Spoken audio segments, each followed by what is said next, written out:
ज्ञान कर्म संन्यास योग के कुछ विशेष सूत्रों का विवेचन निरंतर कर रहे हैं।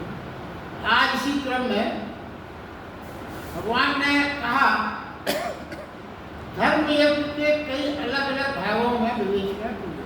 भगवान द्वारा धर्म यज्ञ कई अलग अलग भागों में विवेचना की है।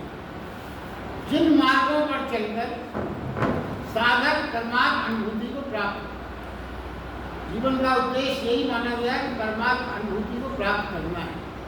कौन से वो मार्ग हैं, इसका विवेचन आज भगवान कृष्ण के कुछ सूत्रों से किया गया। प्रथम मार्ग जो बताया है, भगवान ने बताया है, ईश्वर अर्पण भाव से सेवा को धर्म बनाने वाले भी वहां तक पहुंच जाए। अब देखिए, गीता में हर एक वाक्य के साथ कुछ न कुछ जुड़ा है। इसमें क्या विशेषता है? सेवा प्रभु को अर्पित, ईश्वर अर्पण भाव से सेवा का धर्म। अगर आपने सेवा का धर्म अकेला नहीं कहा होगा, क्या कहा? ईश्वर अर्पण भाव से सेवा को धर्म बनाने। तो सेवा प्रभु को अर्पित तभी हो सकती है जब भीतर आपके अहंकार देश मात्र का होना, तभी आप सेवा को प्रभु को अर्पण कर सकते हो।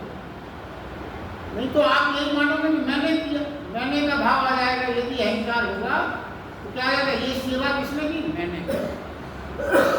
इसको उन्होंने नहीं माना। वो कहते हैं समर्पण भाव। क्या है? परमात्मा को धन्यवाद भाव। परमात्मा को हम धन्यवाद दें किस बात का? तो उसने हमें सेवा हेतु निमित्त बनाया, उपकरण बनाया, इसका धन्यवाद। इस सेवा कार्य जो हुआ, इसका निमित्त भगवान ने हमें बनाया, हमको उपकरण बनाया, इसलिए इस भाव से हम परमात्मा को धन्यवाद। तो वास्तविकता क्या है? जीवन की प्राणी की बुद्धि कभी ये नहीं सोच सकती कर्म मेरा और फल किसी और को। बुद्धि को विटंबना है मनुष्य की, प्राणी की, जो वो कभी स्वीकार ही नहीं कर सकता। कर्म मैं करूं, परिश्रम मैं करूं, फल मैं किसी और को अर्पण करूं, कैसे संभव? और भले ही देखिए, यहाँ तक मनुष्य तैयार नहीं है कि भले ही वो अर्पण परमात्मा को ही क्यों ना करना पड़े, इसके लिए भी तैयार नहीं। तो कैसे करें? वो परमात्मा भी इस समय उसके लिए दूसरा है। बड़ा कठिन है ये काम। भगवान ने ये कहा कि अगर आप सेवा को धर्म बना लेने का भाव आपको जब सार्थक होगा परमात्मा अनुभूति प्राप्त करने के लिए, जब आप उस सेवा के कार्य को ईश्वर अर्पण करें। एक दूसरा तरीका बताया गया, दूसरा मार्ग बताया गया। क्या है वो? अहिंसा के मार्ग पर जो चलता है वह भी पहुंच जाता है। पहला तो सेवा भाव, दूसरा अहिंसा के मार्ग पर जो चलता है वो भी पहुंच जाता है।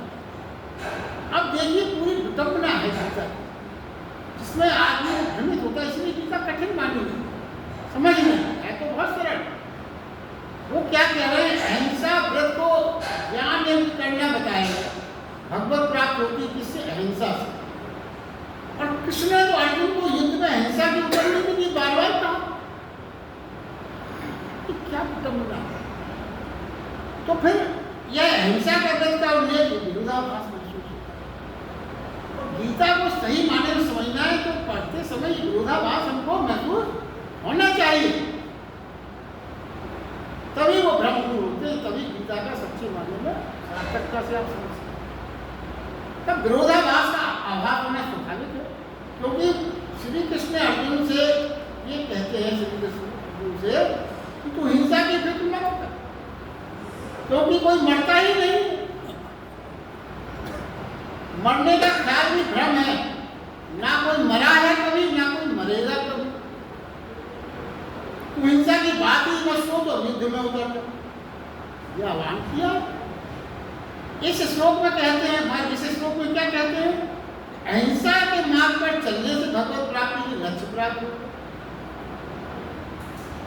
अब क्या है? अब ये समझे, समझने की बात यह है कि यार दोनों चीज़ें जो एक साथ कहेंगे तो हमारी जो सूक्ष्म बुद्धि है मानव की, वो यही समझती है।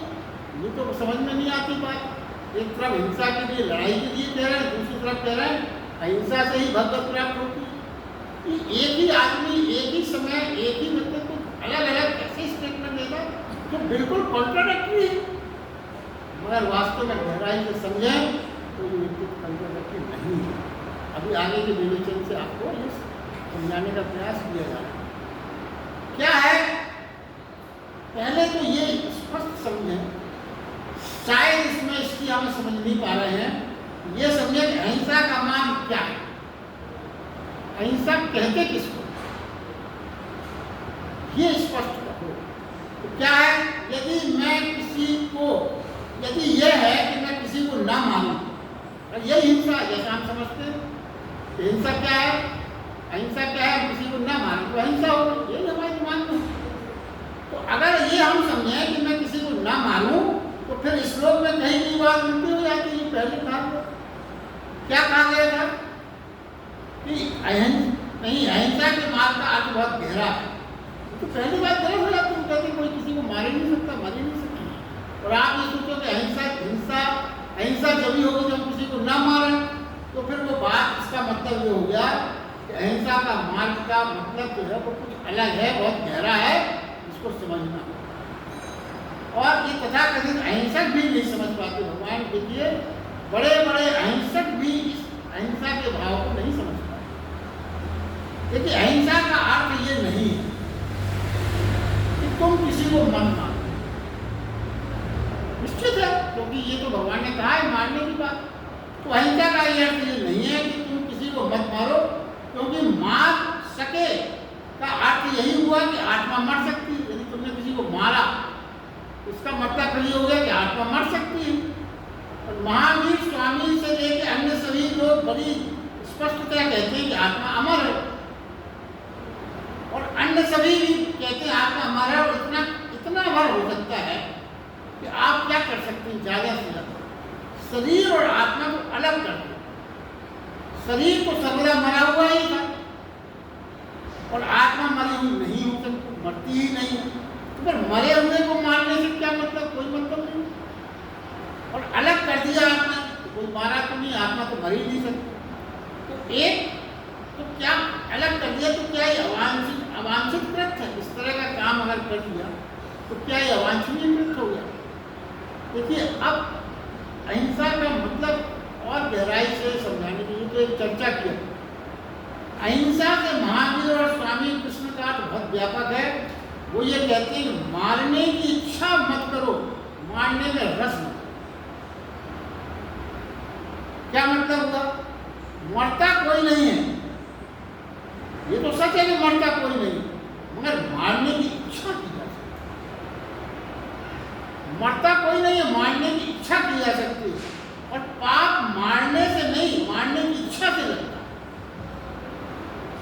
देखिए, युद्ध में यदि किसी सिपाही ने सामने वाले सिपाही को मार दिया, तो व्यक्तिगत रूप से उसकी कोई लड़ाई नहीं थी, ना वो उसको जानता था, ना उसे कुछ लेना देना है मारने, उसकी मारने की व्यक्तिगत इच्छा हो ही नहीं सकती।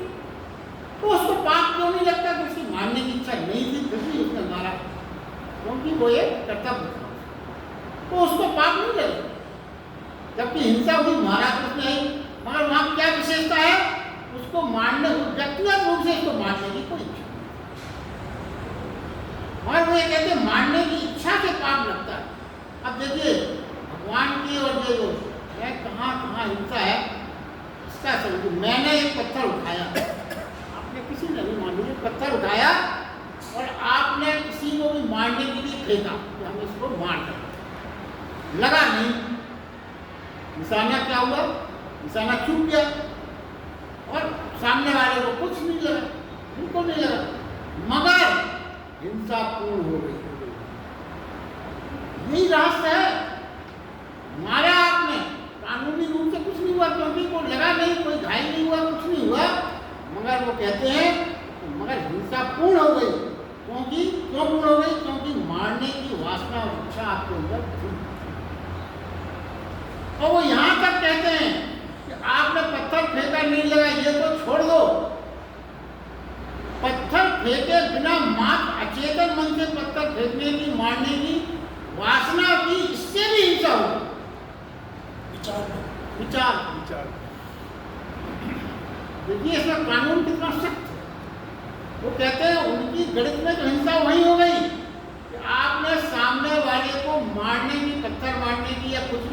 की इच्छा की, वही हिंसा हो गई। मारना तो बहुत दूर की बात, इच्छा करना हिंसा है। अब इस मारने की वासना से मुक्त होना है, इस मारने की वासना से मुक्त, बड़ी साधना है कि आपको किसी को मारने की इच्छा जागृत ना हो। इस मारने की वासना से मुक्त होना है। जो मुक्त हो जाते हैं वही पहुंचते हैं। जो कोई इस योग से, ज्ञान से, सेवा से, प्रभु की अर्पण से पहुंचते हैं, तो यदि आपके किसी को मारने की वासना से अगर आप मुक्त हो सके तो आप ईश्वर की मार्ग पर अनुभूति को प्राप्त करें। यह है अहिंसा से मुक्त,